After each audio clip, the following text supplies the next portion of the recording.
여러분이 살아가면서 뭐가 그렇게 두려우십니까? 혹시 여러분이 사랑하는 자녀들이 결혼 못할까 두려우십니까? 아니면 그 자녀들이 결혼했는데 사이가 안 좋아 티격티격 싸워서 곧 이혼할까 걱정이십니까? 아니면 그 자녀들이 결혼해서 잘 사는데 자녀가 없어서 걱정이십니까? 아니면 요즘 경제가 안 좋으니 직장 잘 달리는 남편과 자녀들이 직장을 잃을까 걱정이십니까? 아니면 요즘 건강이 안 좋아 이렇게 아프다가는 하나님 일찍 불러가시겠다라는 그것이 여러분 마음에 두려움이 되고 계십니까? 사랑하는 성도 여러분, 우리가 두려워하는 대부분의 것들은 우리의 대적 원수인 사탄이 목표로 두고 있는 것입니다. 그 사탄은 우리들이 쉽게 느끼는 감정인 불안감, 불안, 괴로움 등을 먹이로 삼아 그 위에 거짓이란 기름을 부어서 더 확대 재생산하는 일을 감당하고 있는 것이 사탄, 거짓의 권세를 가진 사탄의 역할이라고 합니다. 그리고 그 사탄은 하나님이 무기력하며 또한 여러분의 환난 가운데서 무관심하고 또한 그분이 먼 곳에 계셔서 여러분을 도와주실 수 없다라고 귓속말을 하고 있습니다.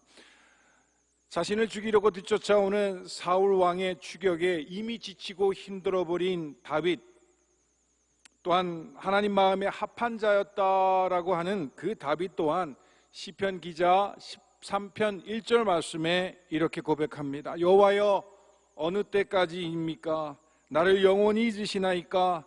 주의 얼굴을 나에게서 어느 때까지 숨기시겠나이까? 라며 현재 자신이 처한 두려움이 얼마나 큰지를, 얼마나 자신을 고통스럽게 하고 있음을 고백하고 있습니다. 하지만 성경은 하나님은 우리들에게 강한 힘과 엄청난 능력으로 역사하고 계시며 현재도 하나님은 아버지가 자녀를 돌보듯이 우리를 세밀하게 돌보시는데, 성경은 그가 주무시지도 않고 쉬지도 않고 멈추시지도 아니하고 드시지도 아니하시면서 우리를 주야로 지켜주고 계시다라고 말씀하고 있습니다. 그래서 해와 달이 어찌 우리를 해할 수 있겠느냐라고 시편 기자가 고백하고 있는 것을 우리가 너무나 잘 알고 있습니다. 또한 하나님은 자신에게 진실하게 간구하며 나오는 모든 자들에게 가까이 하는 하나님이시다라고 말씀하고 있습니다. 우리들이 두려워하는 것들을 보면 우리들이 잘 알지는 못하는 것들을 매우 두려워합니다. 두려움의 대상은요, 우리가 잘 알면 두려울 것이 없습니다. 그런데 잘 모르니까 두려운 것입니다. 잘 알지 못한다는 건 결국 통제력을 상실했다는 뜻이 되기 때문입니다. 여러분 잘 아시는 마태복음 24장 말씀 이후의 말씀을 보면 24장 3절에서 예수님의 제자들이 예수님에게 묻습니다. 마지막 때가 언제쯤 되며 그때가 되면 어떤 징조가 오겠느냐라고 물었을 때 그들이 모르니까 물은 거 아니겠습니까? 그들이 두려웠으니까 물은 것이 아니겠냐는 겁니다. 근데 아버지 하나님께서 분명히 그 얘기를 해 주셨습니다. 마지막 때가 이르면 어떤 징조가 이룰 것인지에 대한 분명한 말씀을 해 주셨습니다. 그러나 그때를 알지 못하니 깨어 있으라. 또한 그때가 너희들이 알 수 없으니 날마다 파수꾼과 같이 그때를 기다하며 나아가라 라고 말씀하고 계십니다. 오히려 그때가 가까우니 모여 기도하라, 습관과 같이 모여 기도하라, 습관과 같이 하나님께 예배하라 라고 하는 것이 하나님의 말씀입니다. 우리들 또한 치명적인 병에 걸리는 것과 죽음을 매우 사실은 두려워합니다. 치명적인 병이라는 것은 죽음과 연결되어 있는 것이고, 죽음은 사랑하는 사람들과의 단절, 잘 알지 못하는 것에 대한 시작이라고 두려움의 동기를 두고 있습니다. 신앙적인 관점에서는 죽음은 천국 생활의 시작입니다. 하지만 과학적인 관점에서 죽음은, 우리 인생의 죽음은 우리들의 신체가 땅에 묻히고 버려진다는 뜻이기에 사실 우리 인생의 최고의 적은 두려움 곧 죽음이라고 할 수 있습니다. 그래서 우리 모든 인생들은 어떻게 어디서 죽을 것이냐에 대한 많은 염려와 걱정과 두려움을 갖고 살고 있는 것 또한 사실입니다. 하지만 성경은 이렇게 얘기하고 있습니다. 우리가 평생을 죽음에 대한 염려와 걱정, 두려움으로 삶의 에너지를 낭비하는 것보다 사는 동안 그 삶의 에너지를 기쁘게 사는 것에 초점을 두고 중점을 두고 살아가기를 원하신다는 것입니다. 오늘 본문 요한복음 16장의 역사적 배경은 유월절 기간입니다. 참고로 2020년 유월절 기간은 4월 8일부터 4월 16일 저녁까지입니다. 자, 이 유월절이 되면 세계 각국에 흩어져 있는 유대인들이요 다 예루살렘으로 모입니다. 이들이요 매해마다 기쁨으로 하는 일이 있는데 유월절을 지키는 겁니다. 그래서요 아프리카에 있는 유대인도, 저 시베리아에 있는 유대인도, 저 땅끝에 있는 유대인도 다 이때가 되면 예루살렘으로 모입니다. 모여서 무엇을 축하합니까? 무엇을 함께 즐거워합니까? 유월절을 기념하는 것입니다. 유월절의 의미가 무엇입니까? 구별하여 선별하여 생명을 살려주셨다. 외국 땅 애굽 땅에서 430년 동안 종살이하던 것을 종지부시켜 주셨다, 끝내주셨다라고 하는 겁니다. 다음, 죽음의 그림자가 문설주의 어린 양의 피를 바른 그곳에는 다 넘어섰다 하여 유월절이라고 부르기에 그날에 자기네들이 죽을 수밖에 없는 인생이었으나 죽음의 그림자가 문설주의 어린 양의 피를 바른 모든 가정에게는 넘어갔다라고 해서 그것을 기념하기 때문에 그들에게는 너무나 중요하게 지키는 절기 중에 하나입니다. 6월절 마지막 밤에는 서로에게 이렇게 인사합니다. 리샤나 히바우 비예루살라임 하고 인사합니다. 그건 뭐냐면 내년에도 6월절을 예루살렘에서 지킵시다 라고 하면서 돌아간다는 겁니다. 왜냐하면 6월절만큼 하나님이 하나님의 백성들을 선별하여 거룩하게 지키신 역사가 없습니다.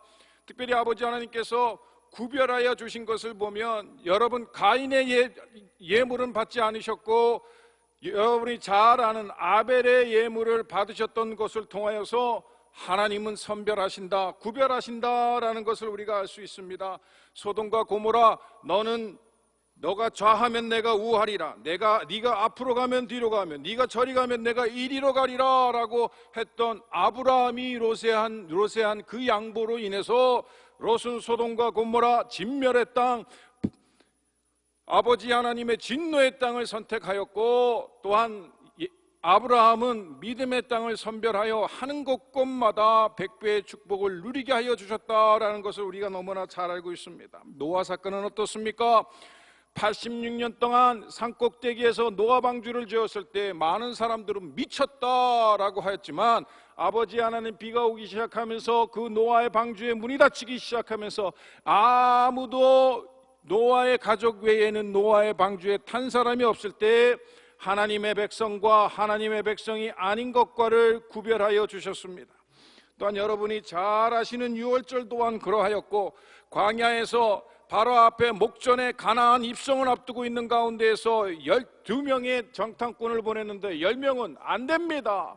그들이 우리보다 강하며 그들이 우리보다 강함으로 우리는 그들의 앞에 메뚜기와 같습니다 라고 하면서 그 두려움에 가득 찬 것으로 정탐 보고를 했을 때에 아버지 하나님은 분명히 출애굽 1세대를 다 광야에서 다 죽여버리시며 말하십니다. 나는 너희들과 절대로 가나안 땅, 적과 흐르는 땅의 약속을 이행하지 않겠다라고 말씀하시면서 출애굽 2세대를 통하여서 광야에서 말씀으로 만나로 교육시키면서 가나안 입성을 하셨습니다. 결국 하나님이 함께 하실 민족과 함께 하시 않는 민족은 아버지 하나님께서 이렇게 구분하여 주셨습니다.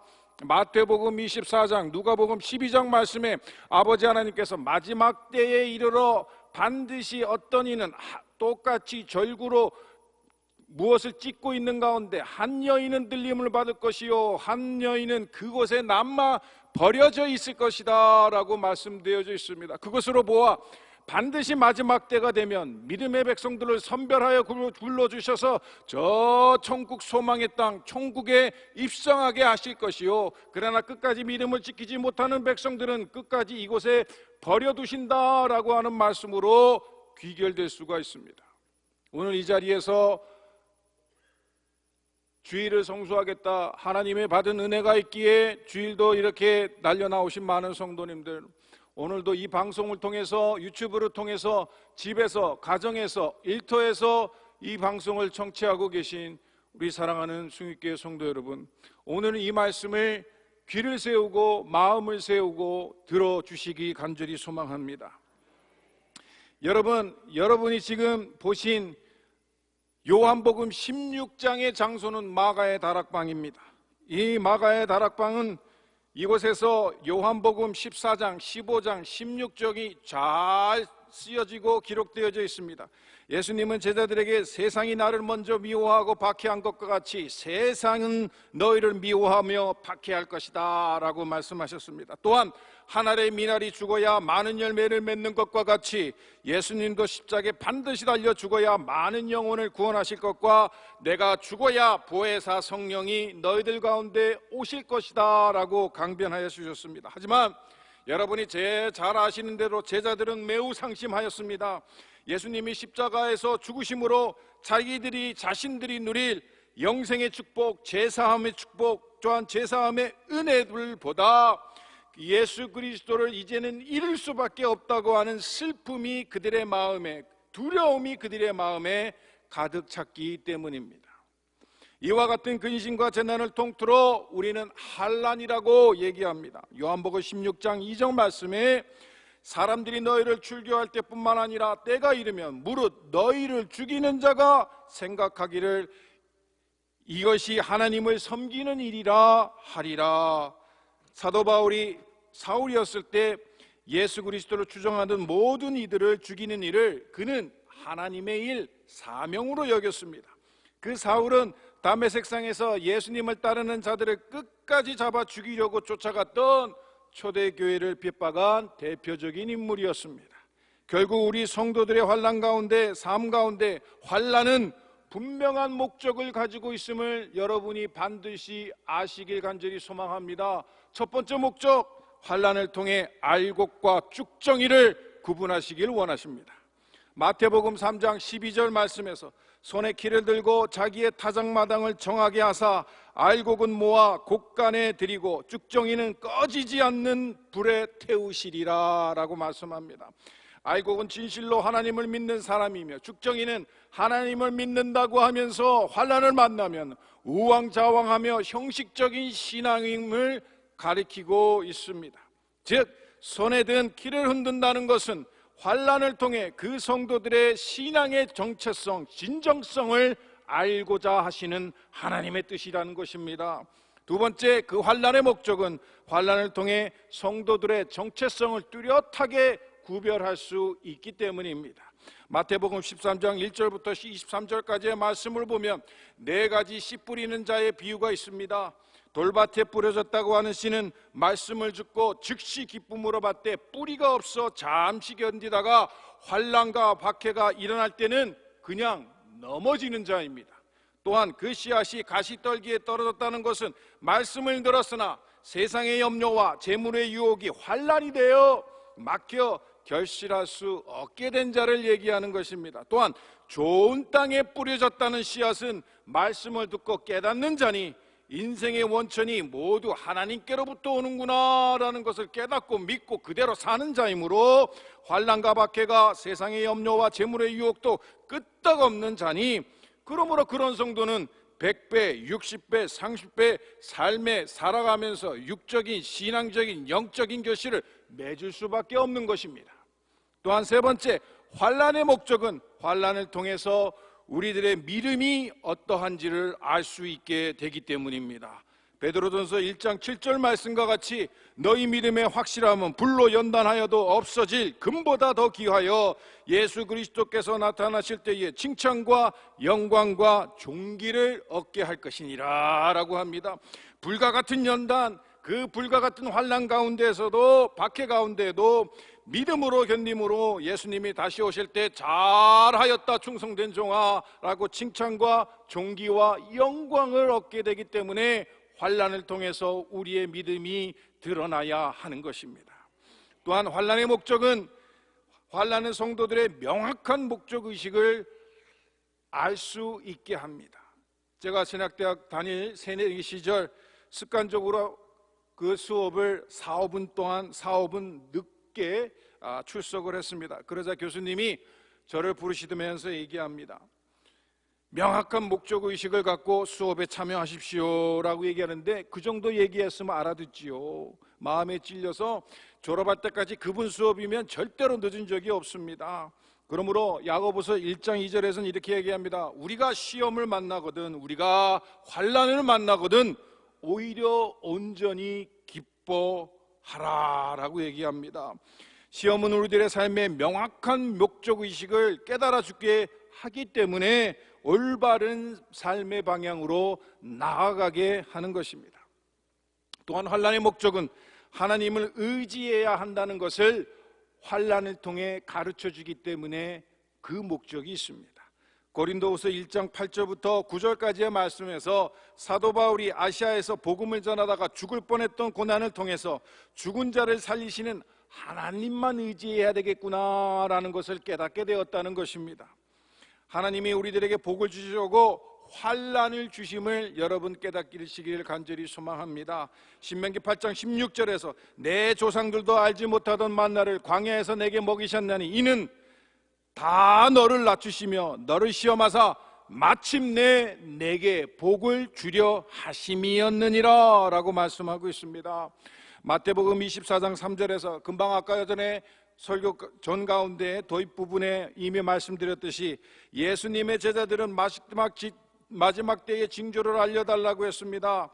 그랬더니 7절에서 대답을 하셨는데, 여러분의 이해를 돕기 위해서 똑같은 얘기가 기록이 있는 누가복음 21장 10절과 11절 말씀을 스크린에 띄우겠습니다. 제가 소망하기로는 오늘 저기 스크린에 뜨는 말씀을 여러분이 저와 함께 읽으실 때에 하나님이 이 시대에 환난을 주신 이유가 뭔지를 깨달으시는 여러분 되시길 원합니다. 스크린이 안 뜨고 있습니다. 제가 성경 구절을 되게 많이 줬거든요. 네, 뜹니다. 자, 시작합니다. 또 이르시되, 시작. 또 이르시되 민족이 민족을, 나라가 나라를 대적하여 일어나겠고 곳곳에 큰 지진과 기근과 전염병이 있겠고 또 무서운 일과 하늘로부터 큰 징조들이 있으리라 라고 했습니다.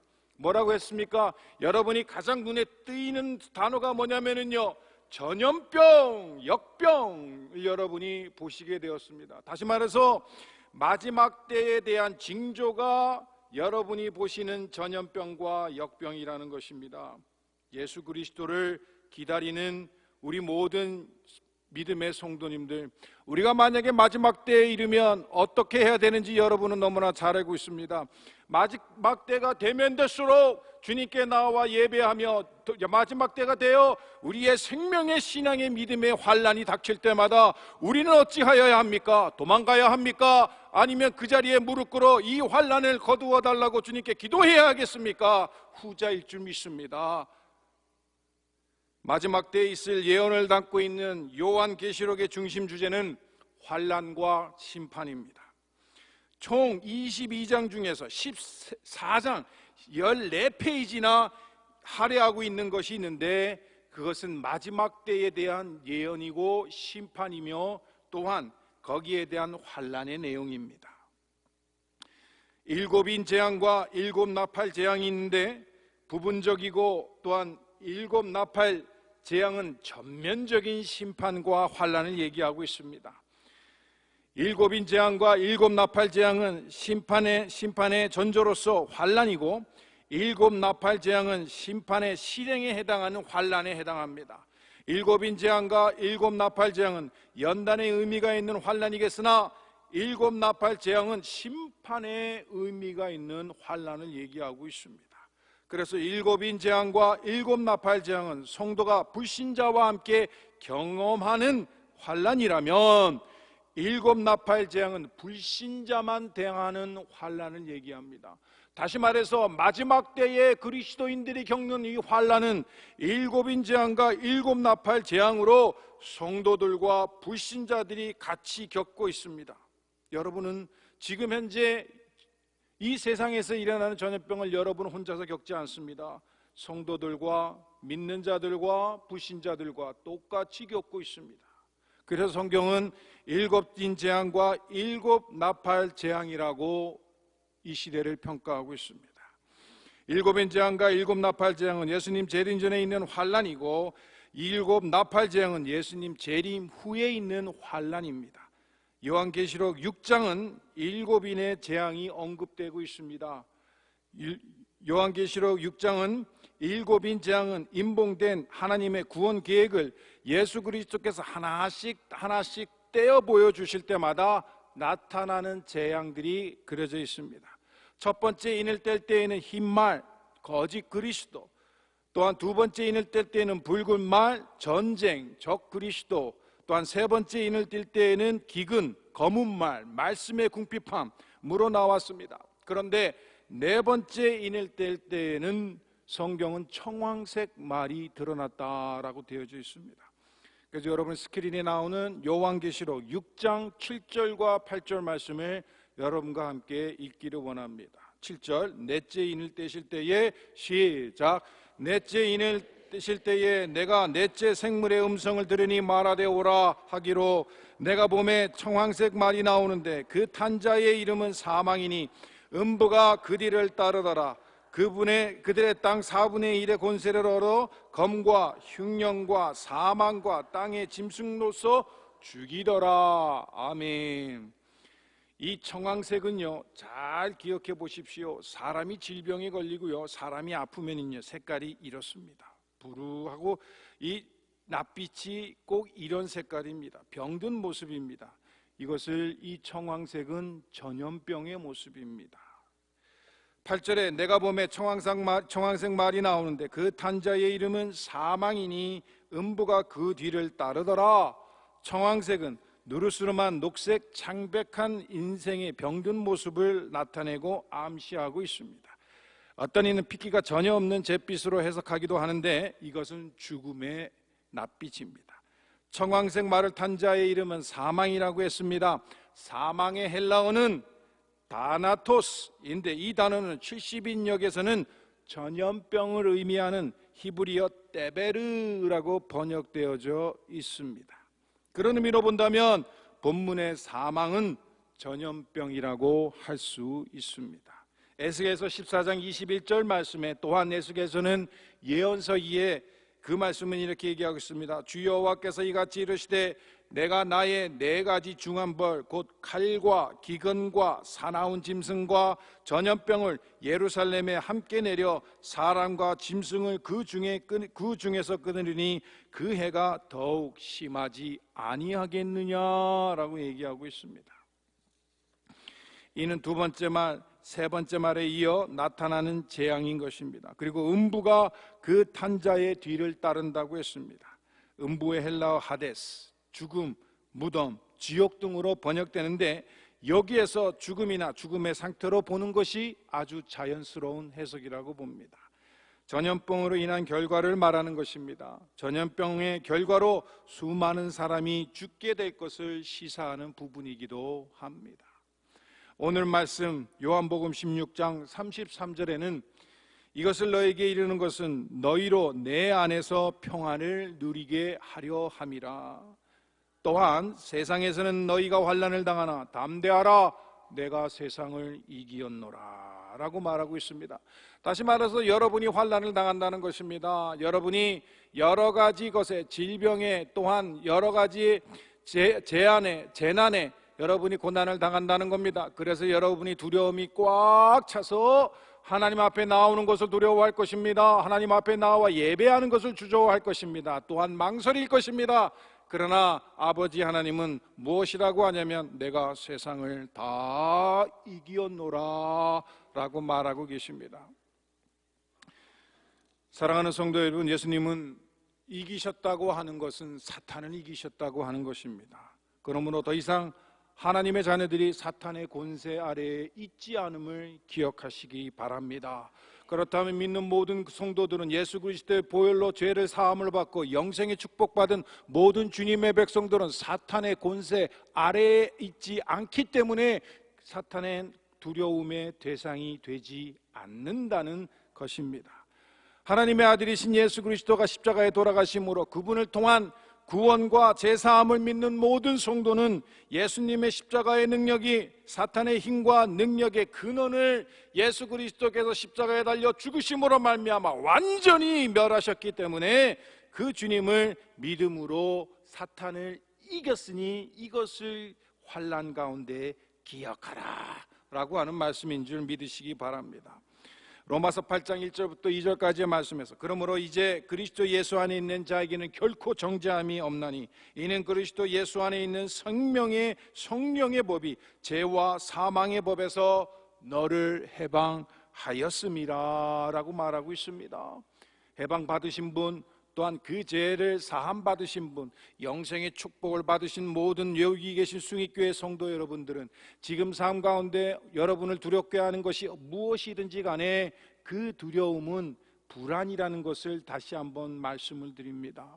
두려움과 불안의 정신학과 의사들에 나오는 그 신문의 기고를 따르면 두려움은 사실을 근거하는 것이 두려움이라면 불안은 사실을 근거하지 않고 추정하며 생각하고 미리 예견하여 갖는 것이 불안이라고 얘기합니다. 그러나 그것이 두려움이든 불안이든 예측 가능한 두려움 또한 예측 불가능한 불안일지라도 우리 아버지 하나님께서 다 이기셨으므로 여기 계신 믿음의 성도님들, 특별히 많은 사람들이 주저하고 교회에 오기를 두려워하는 이 상황에서 나는 내 예수 그리스도, 나를 구원하신 예수 그리스도, 나에게 영생의 축복을 주신 그 예수 그리스도를 찬양하는 성일에 내가 주저함 없이 나가기를 믿음으로 나아가신 모든 성도들에게는 그러한 두려움이 사라지고 그러한 불안이 사라지고 아버지 하나님이 세상에 이기신 그 담대함의 축복이 여러분 가운데 넘치게 임하길 간절히 소망합니다. 사랑하는 성도 여러분, 다윗의 자신의 삶에 큰 두려움이 생길 때마다 그는 이렇게 고백했습니다.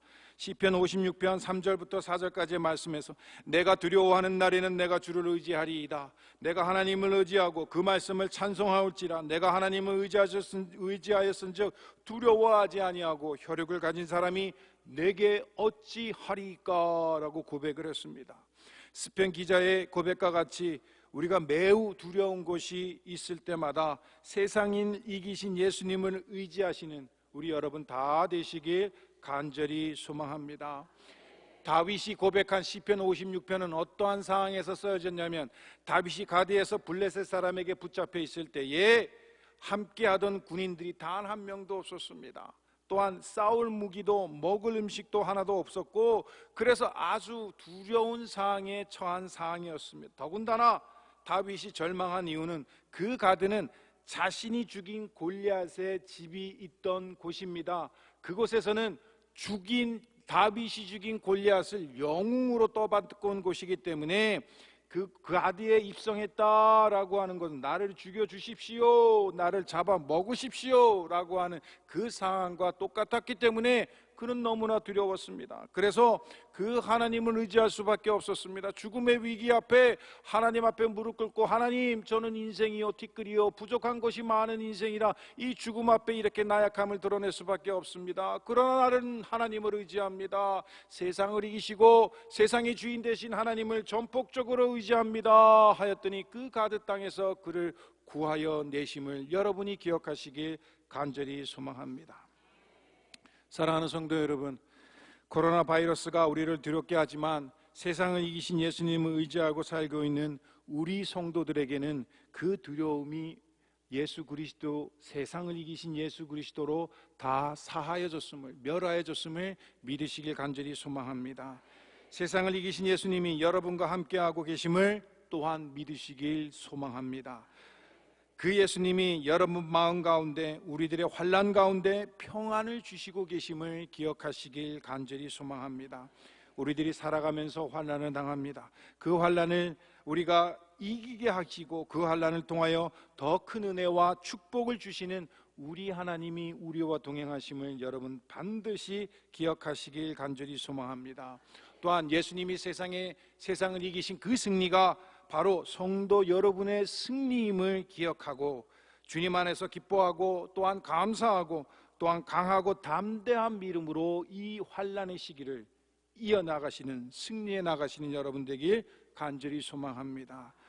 오직 코로나 바이러스의 대처법을 잘 따르시고 코로나 바이러스와 같은 환난 중에서도 주님의 성전에서 주님의 임재를 경험하며 찬양과 영광을 받으시기 합당하신 하나님께 영광과 찬양을 올려드리는 예배 자리를 사모하시는 숭익교회 성도 여러분 다 되시기를 주 예수 그리스도 이름으로 간절히 축복합니다. 기도하겠습니다. 하나님, 그렇습니다. 사탄이 우리를 미혹하기 위하여 아버지 하나님 우리를 두려움에 떨게 하였습니다. 아버지 하나님, 그 질병이 나에게 오면 어떻게 하나, 내 교회에 오면 어떻게 하나, 내 가정에 들어오면 어떻게 하나, 그것이 내 생명을 위협할 터인데, 내 가정의 생명을 위협할 터인데 라고 한 두려움으로 교회를 당연히 나가는 것을 망설이며 주저했던 우리들의 모습이 이 가운데 있습니다. 또한 이 방송을 들으면서 아버지 하나님의 말씀대로 주님 전에 나오는 것을 선뜻 결정하지 못하고 집안에서 방송을 듣고 예배를 드리는 성도들이 있음을 주님께서 잘 아십니다. 아버지 하나님이 세상을 이기셨기 때문에 아버지 하나님, 우리는 그 예수 그리스도를 믿음으로 말미암아 우리도 승리하게 됨을 오늘 말씀하여 주셨습니다. 그러므로 두려움으로 사는 자가 아니라, 불안으로 사는 것이 아니라 아버지 하나님이 승리하신 이 세상을 담대하게 믿음으로 살아나가라고 하나님의 명령을 받들어 오늘부터 주저함 없이, 그러나 아버지 하나님 이 사회의 구성으로서 지켜야 될 모든 것들은 지키되 아버지 하나님이 그 가운데 계속 승리할 수 있는 우리 사랑하는 숭익교회 성도들 다 될 수 있도록 축복하여 주시옵소서. 그래서 믿음에 있는 자가 되어 아버지 하나님의 구원을 받고 믿음이 없는 자가 되어 아버지 하나님이 게으르고 충성되지 못한 종이라고 부르심을 받지 않는 성도들 다 될 수 있도록 축복하여 주시옵소서. 감사드리며 우리 주 예수 그리스도의 이름으로 간절히 기도하옵나이다. 아멘.